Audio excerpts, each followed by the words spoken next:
So ayun, natanggal na nga natin yung fairings niya. So ito yung kanyang wiring, hindi color coded. Gagawin natin color coded yan. Iaayos natin yung mga wire. Yan, fuse. Papagandahin natin.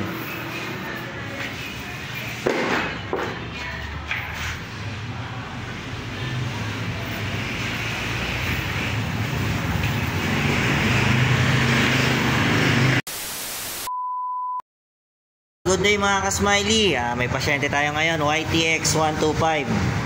Yan. So, check up lang tayo. So, ito yung wiring niya, stock wiring. So, medyo may mga i-repair tayo. Tapos, dito, pansitan. Yan. Ayusin natin yan. So, gagayahin natin to dun sa una nating ginawang YTX. So, salamat kay sir at ipagkakatiwala niya sa atin yung motor niya. Yan lang.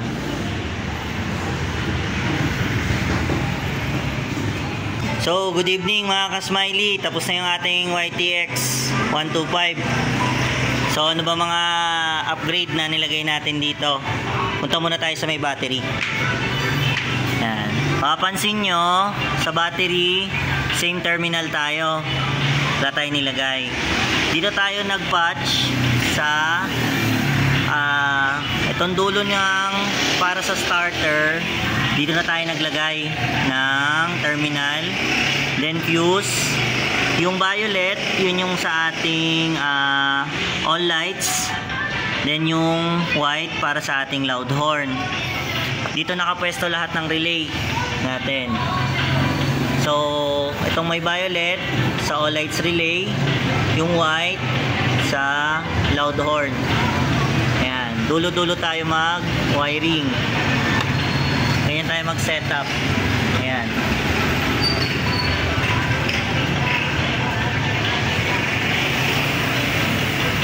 Tapos, naka-full wave na rin si sir. Sa ngayon, wala kasi yung 6 pin ni sir na heavy duty. So, nirekta ko muna siya. Kaya mahaba pa.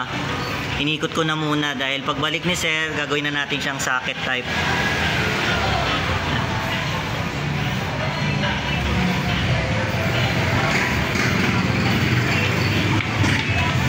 Ito yung negative natin ng loud horn.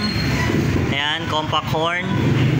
Tapos, itong isang wire na to para sa mini driving light ni sir kasi naka big driving light na siya. Gusto ni sir sa susunod may mini driving light pa siyang ikakabit.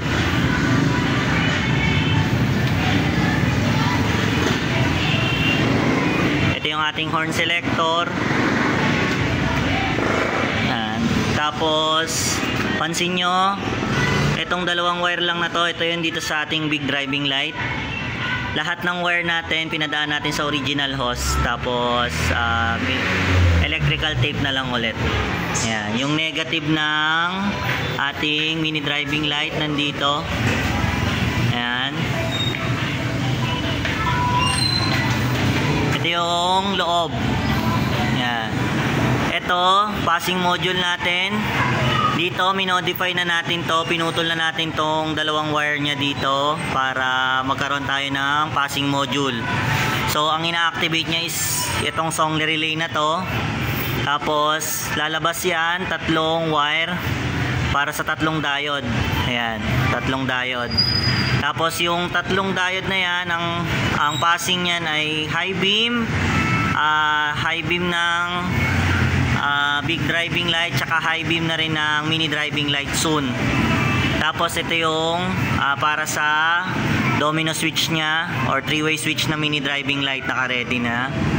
Then ito yung sa domino switch, yung dalawang wire nandito. Ayan, nakasakit din. Ayan. So, socketed siya. Tapos itong isa ay para sa kanyang headlight, patayan ng headlight. Ayan. Ayan po.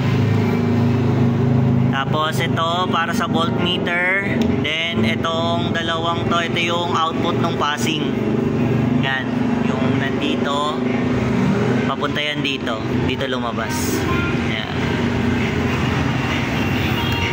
So, So, ayun lang mga ka-smiley. Yan. Mamaya testing tayo. Balik muna namin yung kaha. Okay sir, start! Yan. So, park light. Parang headlight na rin. Para standard lang tayo. Ayan.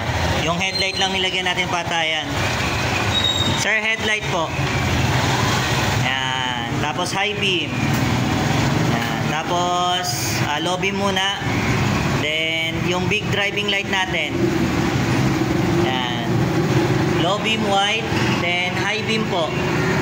Tapos patay lahat. Ayan. Passing. Ayan. Isa pa po. Ayan. Tapos busina. Ayan. Tapos stock horn. Ayun. Parang mas malakas yung stock horn ah. Ayan. Buhay lahat sir. Ayan. Kumusta sir? Ayos ba?